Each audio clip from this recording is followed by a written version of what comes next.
Halo semuanya, selamat datang kembali di channel ini. Jumpa lagi dengan saya Vicky Himpong. Bagaimana kabar kalian semuanya? Aku berharap teman-teman semua selalu dalam keadaan yang sehat. Kita akan segera sama-sama menyaksikan cuplikan video yang sudah dirangkum untuk kalian semua, untuk memberikan kita semua informasi dan edukasi tentang agar supaya kita bisa lebih jeli lagi melihat sesuatu hal yang sebenarnya terjadi atas negeri kita ini. Ya, kita hargai perbedaan pendapat. Kalian bebas memberikan opini kalian di kolom komentar. Dan tanpa perlu banyak basa-basi, kita akan segera bahas videonya satu persatu. Kodari, Skak Raymond Chin kalau tidak mau ikut aturan tinggal di hutan. Oke, ini lagi viral juga. Sebenci itu sama Pak Jokowi apa gimana? Intinya Indonesia sedang tidak baik-baik aja. Oke. Yang bilang Indonesia baik-baik, ini dengan segala hormat ya Pak. Nggak apa-apa, biasa aja. Yang bilang Indonesia baik-baik Biasa aja. saja, itu namanya nitpicking.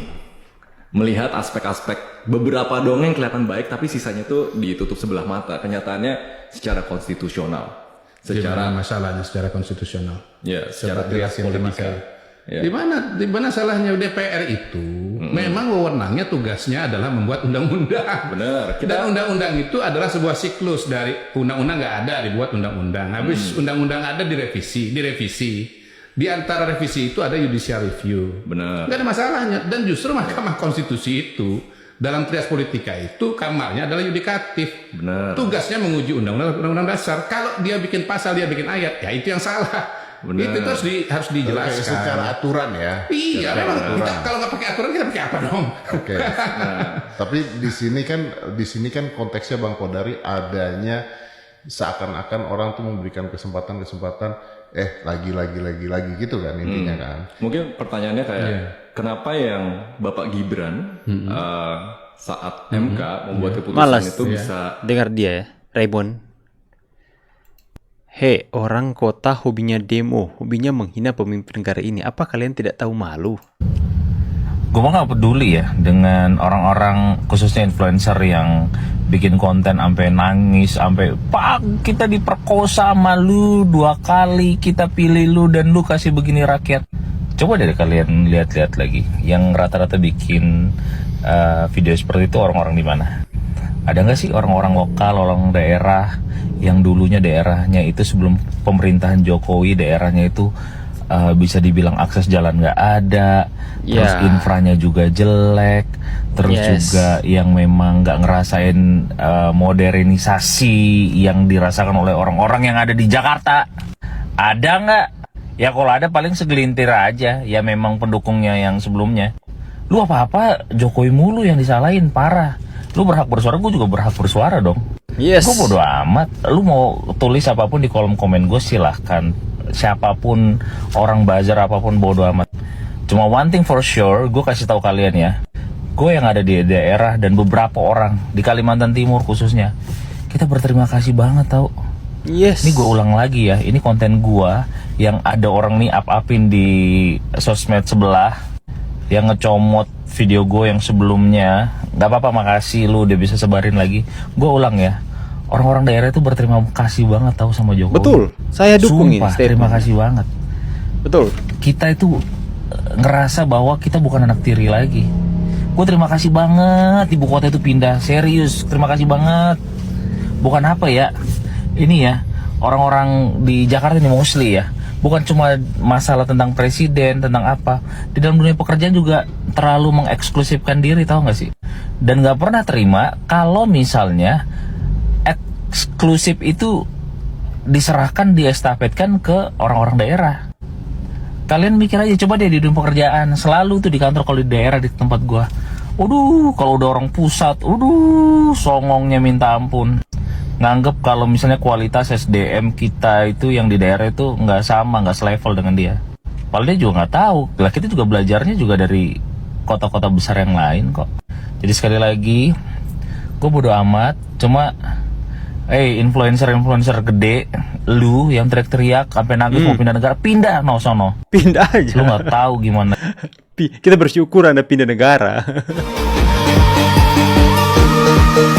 Barangkali ada yang belum tahu, Soekarno presiden, Megawati presiden ketua umum partai, suami Megawati ketua MPR, Puan Maharani ketua DPR, anak Puan caleg DPRD, dinasti.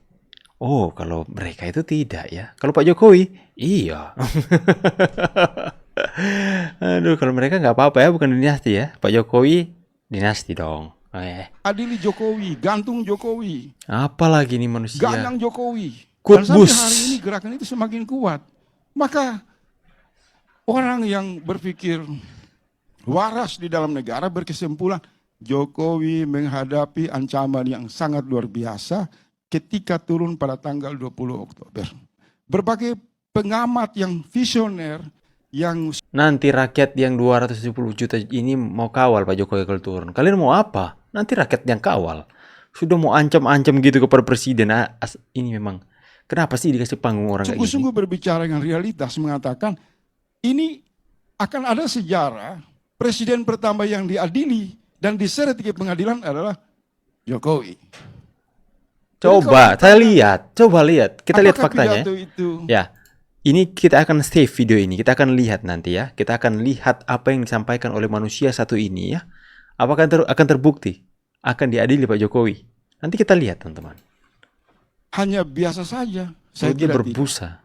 Satu ucapan yang muncul di tengah kemarahan arus publik, kemarahan rakyat, itu tidak bisa dianggap sesuatu yang biasa. Mereka tidak membaca.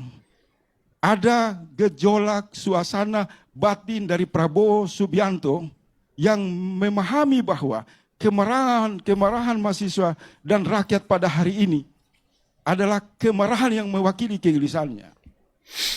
Karena tidak ada satu statement dari Prabowo yang merasa demo-demo di seluruh Indonesia ini adalah ancaman kepada pemerintahan baru, pemerintahannya. Prabowo melihat dengan sangat jelas semua ucapan, orasi, post. Itu asumsi Anda Pak, opini Anda. Ih. Lihat mukanya teman-teman ya. Jijik.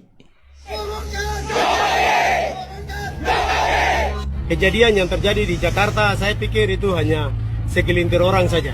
275 juta rakyat tidak akan kalah Matamu. dengan satu keluarga. Jangan sampai batang leher Anda yang masuk dalam liang kubur akibat diinjak oleh 275 juta kaki rakyat. Bikin postingan peringatan darurat atau enggak? Ya, bikin. Aduh memang siwa ini memang. Dia itu manusia tadi, caleg PDIP tadi ya, yang manusia ini mengatakan 270 juta rakyat Indonesia akan mengalahkan satu keluarga Jokowi kata. Nah, 275 juta rakyat tidak akan kalah dengan satu keluarga. Terus dibalas sama Siwa. Jangan-jangan batang leher Anda yang masuk liang kuburan diinjak 275 rakyat Indonesia yang mendukung Jokowi. Keluarga. Jangan sampai batang leher Anda yang masuk dalam liang kubur akibat diinjak oleh 275 juta kaki rakyat. Bikin postingan peringatan darurat atau enggak? Ya, bikin ya, bikin. Tahu maksud dan tujuannya enggak? Enggak. Mahasiswa-mahasiswi yang sekarang itu tolol. Mereka turun demo mengatasnamakan rakyat. Kita semua cari kerja sendiri, bukan dibantu bapaknya. Yang keluarkan barang itu DPR sana. Tapi kamu salahkan itu Bapak Jokowi beserta keluarganya. Baik, sonde baik, tanah timur lebih baik.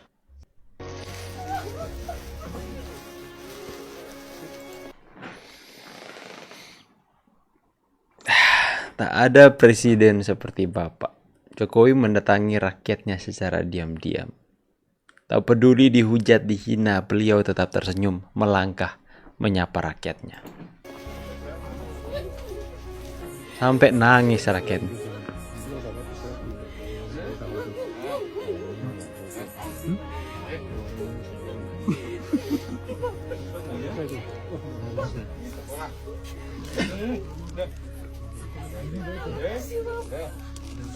Alhamdulillah, terima kasih Pak Presiden. Terima kasih murah miskin.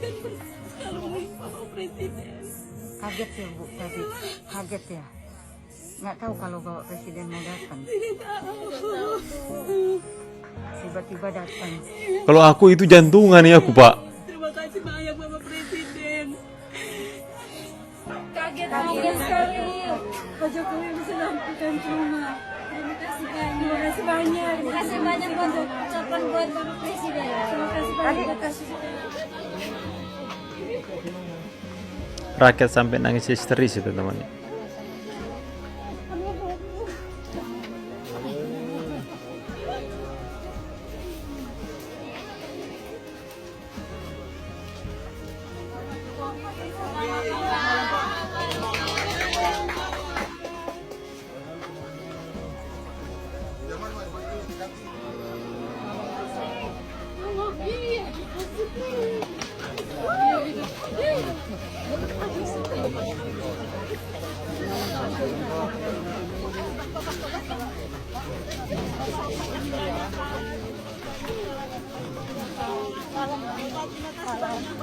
Mereka demo teriak-teriak, rakyat mewakili rakyat ingin menurunkan Pak Jokowi, mewakili rakyat ingin menggantung Pak Jokowi. Mereka teriak-teriak ingin melengsarkan dan menghakimi Pak Jokowi setelah dia berkuasa untuk mewakili rakyat. Sedangkan Pak Jokowi kemanapun dia berada pasti ada tangis bahagia dari rakyat ketika dikunjungi beliau.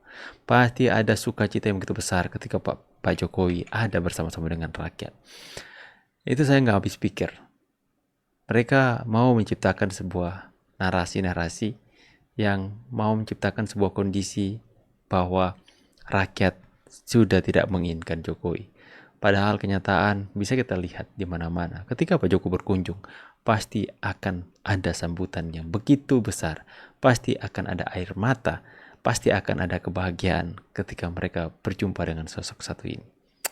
Ya, we stand with Jokowi. Pak Jokowi adalah presiden yang begitu tulus kepada rakyatnya. Saya percaya hal itu. Saya rela kalian katakan buzzer. Saya rela kalian katakan gila.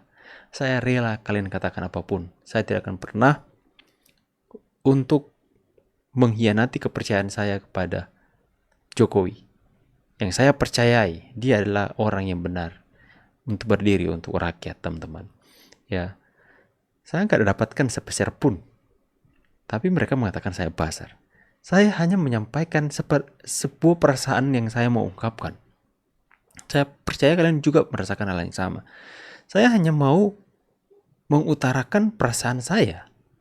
Aspirasi saya sama dengan kalian mengatakan aspirasi kalian kepada Pak Jokowi. Makanya kita pun ingin mengatakan hal sama. Kalian katakan, kalian hujat Jokowi, kalian hina Jokowi. Kami malah mau memuji beliau. Kami malah mau menyanjung beliau. Ya, itulah demokrasi. Tapi jika kalian mau mengatakan buzzer kepada orang-orang yang mengatakan perasaan mereka mencintai Jokowi, berarti kalian nggak mau untuk tinggal di negeri demokrasi. Berarti teman-teman semua, tulis pendapat kalian di kolom komentar soal berita yang kita bahas. See you on the next video and God bless. Bye guys.